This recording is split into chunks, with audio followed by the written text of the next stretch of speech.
Hello and welcome to Blue Army TV. I'm sitting here after quite possibly the worst performance, not just from Carlisle, not just from this team, but quite possibly the worst performance in the history of football.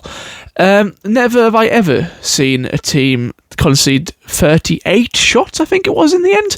And that's very much, it could have been more. There was a point where we were at about 35 on 70 minutes and I thought this could well end up being 50 shots. Look, we lost 2-1 to Chesterfield in a game that, let's not beat around the bush, probably should have been about 8 or 9-0, and I'm not even exaggerating there. If we had a keeper, no, I'll rephrase that. If we had the keeper that we were meant to have this season and hadn't got lucky with a very gifted young player coming through the youth academy, if we'd had Harry Lewis in that game, the intended number one coming into this season, we'd have lost 8 or 9-0. That's not an exaggeration. Not in the slightest is that an exaggeration. We got absolutely hammered today. And I genuinely think it's embarrassing from Chesterfield that they only lost, that they only won 2-1. I mean, if I was a Chesterfield fan, I'd be fuming after that game. Really, really angry. Because look, I mean, for a start, you let us score. I mean, how have you even managed that? I think going into half-time, we'd had one shot and it was Kelly trying to lob the keeper from the halfway line. The fact that you managed to gift us a goal is quite stunning, really, and the fact that you've only managed to score 2 yourself, both being rebounds, is also quite extraordinary, because you'd expect any decent team to score literally 8 or 9 goals today. I genuinely watched that game, and for a lot of it, I wasn't even angry. A lot of it kind of just made me laugh up until we conceded, because we had this ridiculous game where we were just getting beat back constantly. We'd never had a shot. We never even got into the opposition half. And we were just getting absolutely hammered, and it for some reason wasn't going in, and it actually got quite funny. It became quite hilarious, the fact that they were just missing sitter after sitter. Breeze was pulling off fantastic save after fantastic save. We would just do some hilarious stuff, like the tackle to get a man sent off. We had 3 players injured during that match, 1 during the warm-up. Oh no, I scratched that, actually, 4 players now. So that was Matthew Dennis, Fuzier, Kelly and Lavelle all injured after this game, which is like, I remember saying at half-time when we were three players down through injury, I can't believe that Georgie Kelly isn't one of them because of his history. And obviously, he then had to go and get himself injured. It was just, everything that could have gone wrong today did go wrong. And it's been coming, it really has been coming, because my God, I really hope that we never have to suffer a game like that again. I genuinely think it's within the club's best interest to just, or within the players, show a bit of respect and you're paid enough. You're the highest paid squad in this division somehow.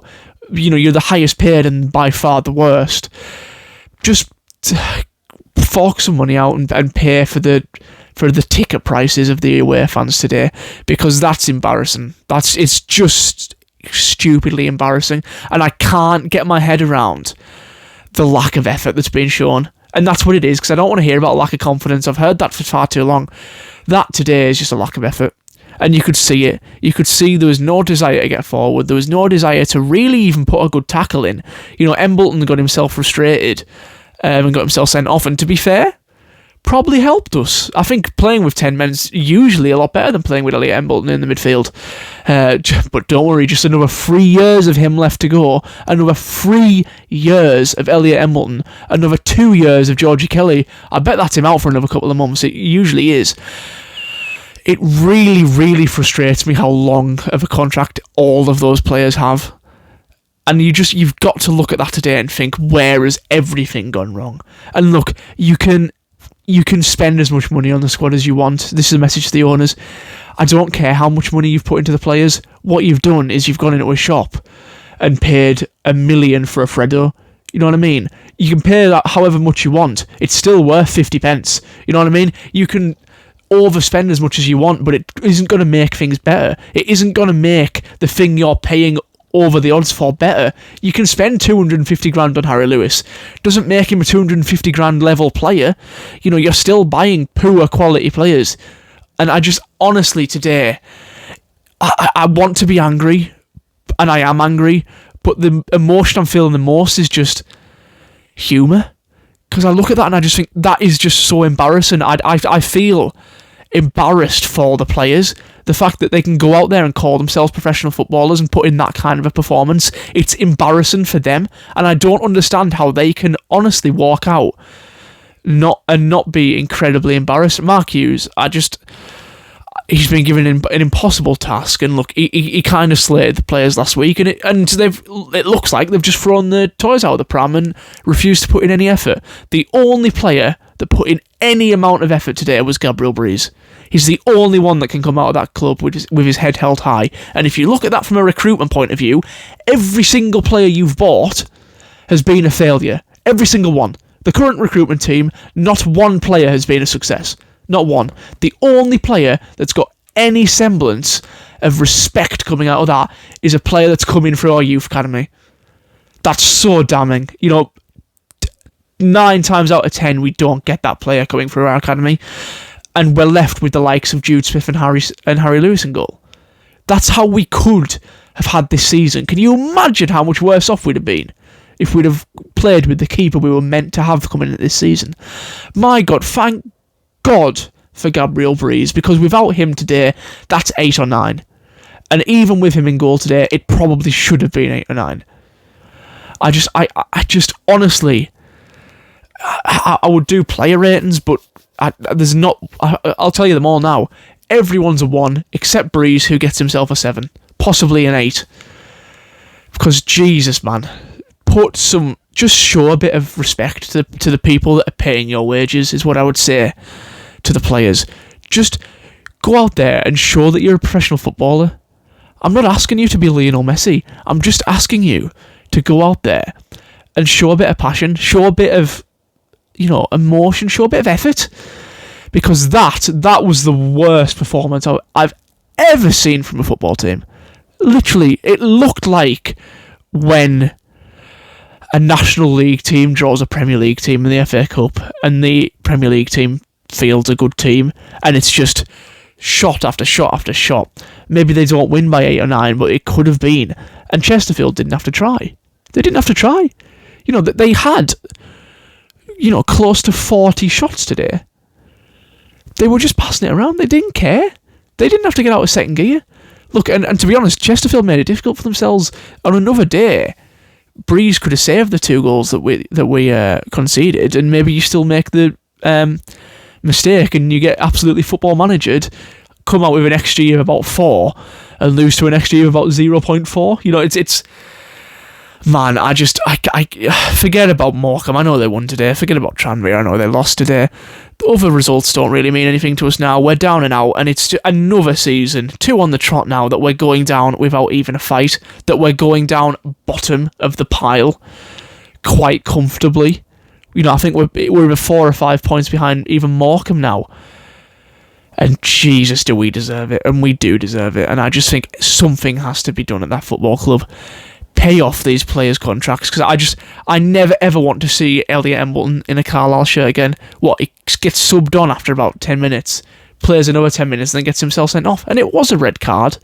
It looked soft in real time, but you look back at the replay, it's stupid, it's petulant, and it is a red. Jesus, I can't get my head around the fact that these players don't seem to have any kind of they don't seem to have any kind of shame. Surely you'd have some kind of shame coming up with a performance like that. Surely, as somebody who can work as hard to get to the level of being a professional footballer, you've got to have a bit more self-respect than to go out and put a performance in like that. Because that was just I'm lost for words, because there's nothing I can say here that I haven't said a million times, apart from the fact that it's been amplified by 10. I mean, look, think back to Bromley when we had a little bit of hope, man. And I said to everyone there, don't get your hopes up, because I'm not going to start believing until they put in a run of performances. That today, and I don't care about the red card. even with 10 men, you shouldn't be performing like that. And just think of the injuries today. I mean, Lavelle, Fusier, Kelly, and the other, who am I forgetting? Doesn't matter. Matthew Dennis. Doesn't matter. It literally doesn't matter. The rest of this season doesn't matter. I've got tickets to Morecambe away. I'm going to struggle to shift them because I'm not going to watch that. I probably will because I bought the tickets, but and they're standing tickets as well. It's just I just don't want to go to games. The fact of the matter is, after that, I don't want to go to games because, I know they're not going to put the effort in. I just know that they're not going to give me anything to kind of feel proud of. It's like a toxic relationship where you just keep going back. It's like you never learn. If this was any kind of other job, if you're one of the Carlisle players today and you're in any kind of other job, you get sacked for that. You do. You would, if you went into work and put in that level of performance at your workplace in any other job, you'd be sacked on the spot. And I honestly think a lot of those players deserve exactly that. To be told straight to their face, look, you're a disgrace. You're a disgrace of a professional footballer. You've brought nothing but disrespect to this football club. You're sacked. We're ripping up your contract. We're paying it off, whatever. You're sacked. That's what it should be. Unfortunately, because we've spent so much stupid money on below average, very below average players with very, very small, pathetic mindsets, we're going to be stuck with these players and we're going to be stuck having them play next week, and I'll be there, as will so many Carlisle fans, because we're a fantastic fan base and we deserve so much better. But I just, look, if there's any of the players watching or any of the owners watching at the minute, just have some shame. Come out and pay for them away fans' tickets because they didn't deserve that. Show a bit of thanks for the away support you've had this season and put things right, because that today, it's unthinkable. It's literally unthinkable. I've never seen anything like it. I've never seen a team concede that many shots in a game before, and I've never seen a team put that little effort in before.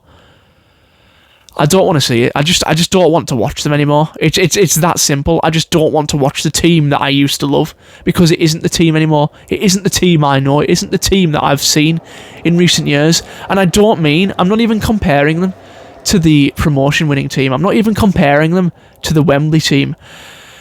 I'm comparing them to Chris Beech's poor teams and Stephen Presley's poor teams. Compared to those teams, compared to those absolutely dismal displays under managers like Presley and Beech, this is a level worse. I wish we had Byron Webster in our team. I wish we had a Nat Knight Percival. I hated those players at the time, but I would absolutely kill to have any one of them in this team today. I'd kill for an Olamola in the team. Just somebody that, they're not very good, but at least they're going to put a bit of fight in. Kenise Carroll, where's he at? Please, just somebody that's going to come in and show a bit of passion, because we're just not getting it. We're just not getting anything. And if any players are watching this today, be embarrassed. Have some shame. And I don't want to hear, it's the teammates, because as a player at this club, you just know what's happening. You know the players will be in their mind thinking, well, look, there's a lot of problems here. It isn't me. It is you. It's every single one of you. Individually, it's every single one of you. And I say that truthfully. And I say that with so much regret, because so much was promised for this season. And to go out of the league, to go out of the football EFL, to go out of the 92 in this way is embarrassing, from the top of the club right to the bottom. And I include the player tax in that, and I include all the way down to the playing squad. It shouldn't have been allowed to happen. It has been, and I can't get my head around what could possibly have gone this wrong to do this. Because look, if I decided to pick at random, how many players have we signed this season? Something like 20. If I picked 20 random players from the National League as well, not just the Football League. If I pick 20 random players from National League clubs, they do a better job than this. We've somehow managed to scout and recruit the worst of the worst. I'm not sure how we've managed to do that. We've managed to somehow hunt down, and it's difficult to do, so credits where credit's due to the recruitment team, it's difficult to somehow find players with the weakest mentality in the country. I don't know how you've managed to do it, and you've spent millions on them. You've spent a fortune on these players. I don't understand how you've managed to do that. And I'll go back to the same analogy. If I go into my local shop, I put a Freddo on the counter, they say 50 pence, and I go, look, I'm paying £1 million. I shouldn't be credited for spending £1 million. I should be criticised for spending that money poorly. So I'll say it again, I don't care how much money the Pie Attacks have spent on players. You've spent it poorly, you've overspent, and we've somehow got to this position that we're in now. Because look, I'm getting mad now, but it was funny at the time. I actually laughed at that game because it was so comically bad. But I feel like I'm going around in circles. So look, I'm gonna end the video there. But yeah, I've never seen anything like that. Please let me know what you think in the comments. And there's a lot of comments on that last video. I assume there'll be even more this time. But yeah, please like the video and subscribe to the channel. And in a bit.